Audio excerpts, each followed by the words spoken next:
Welcome to another episode of LinkedIn Sites. I'm super excited to have Danielle on the show. Danielle, why don't we start with the easy question? Who are you and what do you do? Hi, thank you so much for inviting me to do this. I'm Danielle Cohn. I'm the founding partner of the Wave Ventures, where we advise global innovators, C-suite executives, and board leaders in areas ranging from business development to culture to collaborative innovation. And as an entrepreneur, I've also developed the My Inspirement framework to empower women from all backgrounds at all stages and their circles of influence to really hone in on what's enough and what's next so that they ultimately plan for and enjoy the lifestyle that we all work so hard for in care and travel and living much earlier in life. I'm a fan of all of that, living and enjoying life. I just came back from traveling my family down the coast of California, and it was awesome. So what would you say is the main problem that you're solving for people? Yeah, so I really leveraging kind of decades of experience navigating and building tech businesses and brands within and from the outside of Fortune 30s, nonprofits, startups, in the media, entertainment, connectivity, care, travel space, and really leveraging that vast kind of global network. We make non-obvious connections to concepts, to partners that many of our clients did not see or have or think even possible. And then on the My Inspirement platform, the problem we're solving is rethinking very outdated, pretty depressing, and very overpriced retirement models, building to really a new category of multi-generational, affordable care living communities in beautiful places that I'm sure you and everyone watching is it's part of our life goal is to be able to enjoy what we've worked so hard for. You mentioned a lot of different entities that you work with and can help. Is there sort of an ideal client that you find you can really help? Yeah, so no matter really what I'm working on, the clients that we love to work with are really visionary leaders, board leaders, grant makers, those who are really open to new ways of thinking, challenging the status quo, looking for new innovative solutions, new collaborations, really unexpected collaborations, and solving real world challenges. I think the other thing I look for in partners that, we try to work with is and can help, I think, are people who are passionate about their purpose and mission of an organization. And they're working on something that the community and world really needs. And they're not just trying to make money for themselves or their stockholders or investors. Yeah, it's purpose-driven companies now is not no longer needs to be the exception. It's what everyone needs to be doing. So I think that's something that's become in the zeitgeist of expectation. And it doesn't make you a nonprofit. You can be for profit and really be focused on those things. And that's actually what I think is retaining a lot of employees today as well. Yeah, definitely. I think it's a big part of, when they talk about why people leave places, I read that, it's not having a purpose in what they're doing. And so they're disengaged because they're not all part of the same vision of what you're trying to accomplish. So I'm working on my first book. And so I'm always interested to find out what business book that or podcast, because I also podcast and love podcasts, that you think is worth the time to read or to listen to. Yeah. That kind of stands out. Congrats on the book. That's awesome. Don't congratulate me. Yes, not done yet. I always said that if I wrote a book, it would be a children's book, but it'd be very brief and things that I would tell my much younger self when I was 10. But yeah, the book that, not really the book, but the person who I love to follow, who's inspired me and helped me think differently is a futurist named Rachel Botsman. She was actually spoke at a conference about 15 years ago. I heard her speak about this little startup called Airbnb before Airbnb was a thing. Um, and she has a great podcast called Rethink Moments, and she's written other books on trust. And but yeah, she's my go-to. Rachel I love it. Blackman. Very cool. Definitely put that in the comments later. Here's a tough one because I put people on the spot, and I know you don't want to hurt hell, but can you name a LinkedIn connection that you're glad you have, aside from myself, of course? Oh, aside from you, of course. Yeah, I mean, there's so many, but I think You're very about, well connected, so it's a tough one. in terms of just a mentor and someone who I happen to be connected on LinkedIn, David L. Cohen, who's former Comcast executive, where I used to work. I've known him for half my life now. He's now the US ambassador to Canada.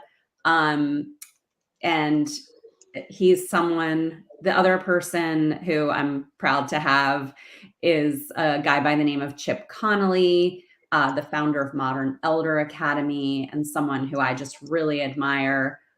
Both of them have not just inspired me by what they post about and who they are as humans, but they have actually guided me as unofficial mentors.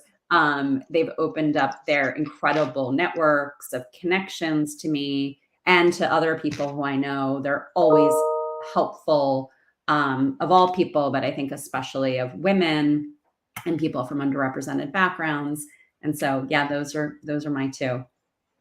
I love the idea of an unofficial mentor because I think we all need people in our corner, and we can't do it alone. And I think it's part of Definitely. every success is built by others around them, and so it's I love that you've chosen people that have really helped you be the success that you are. So my book that I'm writing is called The Content Beast, and it's about content marketing. So I'm always interested in, so what's your favorite type of content to consume that brands are putting out? Oh, it's a good question. So I love user generated content or content that feels user generated. Um, I love like a useful top 10 list. And Everyone loves a good top 10 list. yeah, I love a good top 10 list. And I also love infographics, ones that just take a really complex concept and make it super easy to understand. And that's actually Rachel Botsman's really good at doing that on little 3x5 cards. And I think she draws these infographics herself. But though, yeah, that's the type of content that I love. I'm a big fan of infographics as well, and when they're done well, it's awesome. One thing I never understood about infographics, and I've never, which is there's that long, skinny version of themselves, and I was like, where did that format come from? And I never really looked into it, but I prefer the infographics that are like a nice little PDF one sheet that you can then actually print out and use, because I don't know how you print out a long, column of content, but still, yeah, when they're done well, it's I love it, and it's visual, and Yeah. so for a You lot know of what? reasons, I have a feeling that infographics like that were created to fill up a newspaper back in the day ah, as an ad size, so you would do an article, that when makes the sense, article would come right? out with a complimentary infographic, it usually like fit right next to it. I wonder, I don't know, just a guess. I'm gonna find out, and I'll try and let you know. Awesome. Yeah, let me know. It's funny. There's one I reference a lot because of a concept that I refer to as infobesity, and there's a company that does one called "What Happens in an Internet Minute," and it's a little wheel of all the different pieces of things that happen in 1 minute on the internet, and Oh, cool. yeah, it's awesome. I'll share that with you when we get a chance. Okay, and then my question is, this is a little different. Um, what's your favorite kind of content that you would share or create? Oh, yeah. So, okay, my family would say that it's definitely like funny augmented reality Snapchats that I send to my nieces, or keep for myself. And I love also just creating a great Spotify playlist. But in terms of like content that I curate myself and really spend time on, I do a lot of original photography with overlaid thoughts, quotes, adding music. Everything on the My Inspirement Instagram is imagery that I've taken and then edited on Canva. Don't you love Canva? As a non-designer, it's like this beautiful gift that's been given to us, to have us try and you know, I was thinking of just playing a designer on TV, so it's that Yeah. type of thing. Yes, Um, it's amazing. I mean, you still need the designers to, like, create the templates and to make your 100%. logo and, that part's really important, but once you have all those tools, it allows you to just be super creative.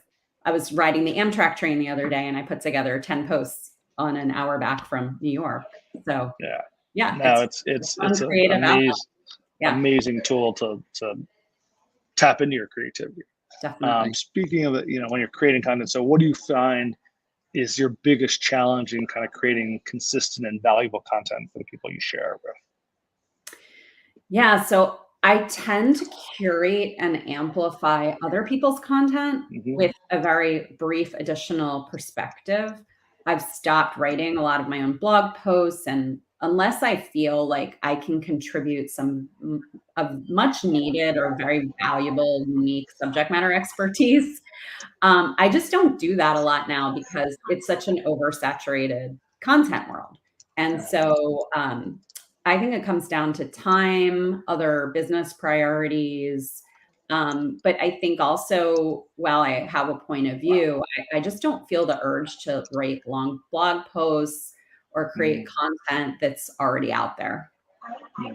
It's also Yeah. really hard it's also really hard to even understand your reach and your impact anymore. So, I've written things and spent hours editing it, my boyfriend gives me feedback, my sister Right. gives me edits, and then I put it out in the world and 2 people read it and say something, which is great, but I've put a lot of time and effort into things that, really I could have just written in my personal journal.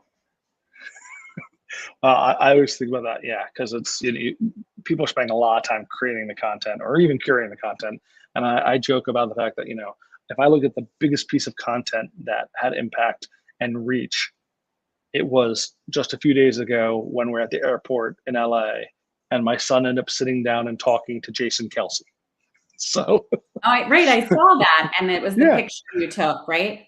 Yeah. I took a picture, right? So but that got shared and had more impressions than all the content I carefully put together over the last few weeks. Oh, I'm Because you sure in just your lifetime, you that's gonna be your number 1 yeah, post to ever yeah, do. Yeah.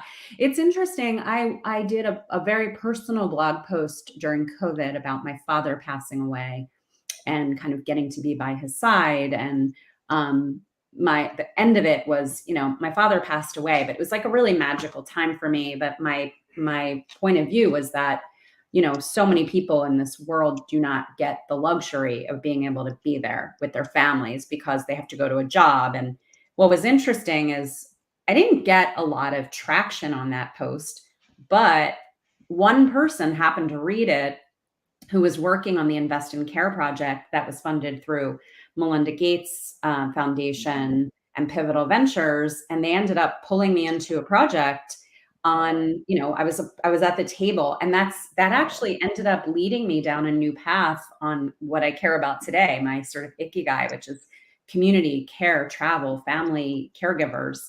And so it's like one of those things where I wrote and published a very personal experience that had a perspective, didn't get a lot of quote traction, but the one or two people who needed to see it to pull me yeah. into a room that I've really grown and learned in, and learned and gained so much from and hopefully contributed to, that was the sort And of I result of that. So you don't want to stop sharing your creativity and your thoughts because even just one person can be inspired or impacted by them. yeah, and I love that sentiment because I think about, oh, I'm in marketing and I'm a speaker, and am I going to change the world? There are a lot of other people who are doing real amazing things like what you're doing now. And so for me, you know, when I think about my impact, I look at it as a one-to-one, you know, and the fact that like, so what can I do in this conversation or in this interaction?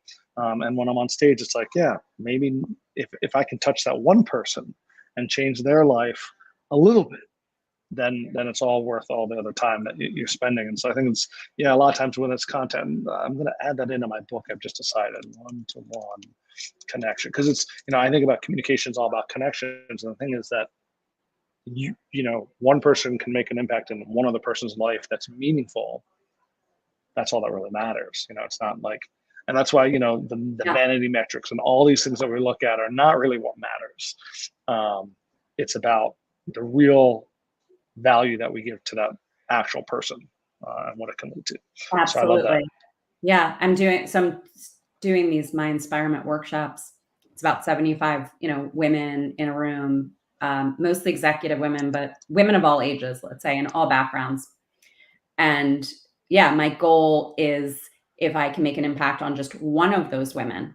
And in the past, when I would do talks to startups, especially female founders, the number of them who would reach out to me afterward, even in a meeting, I remember going to this conference called Slush in Helsinki, and I was the first female leader and quote investor in the gaming space who was there in person meeting with a lot of the women in gaming. And the number of women from that group who, number one, stay in touch with me, but also reached out and just said how important it is to see themselves. And that I took the time to actually fly to Helsinki to be there.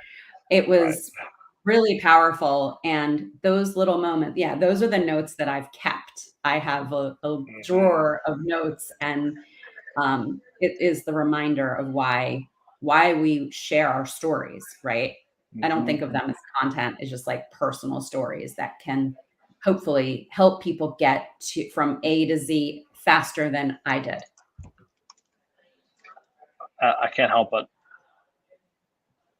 emphasize my love of the fact that you're talking about content as stories, because stories are what drives me in terms of what content should all be about.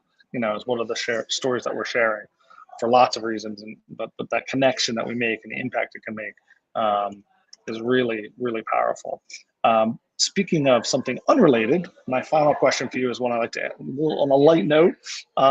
So in the pantheon of different animated characters, do you have a favorite one from all those amazing characters we've seen as kids or recently?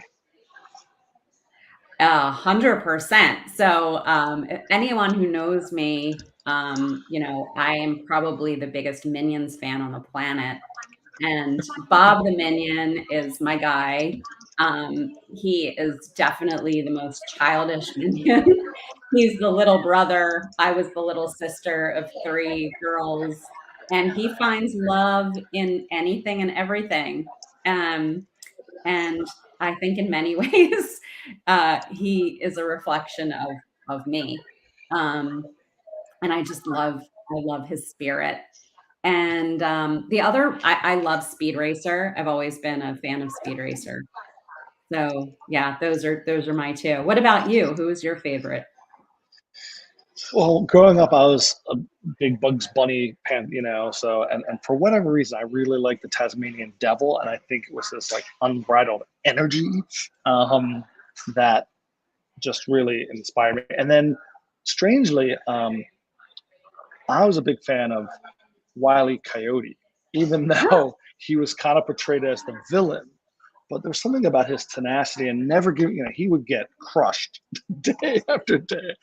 And I kind of felt like the Roadrunner was a little arrogant in the way he approached things.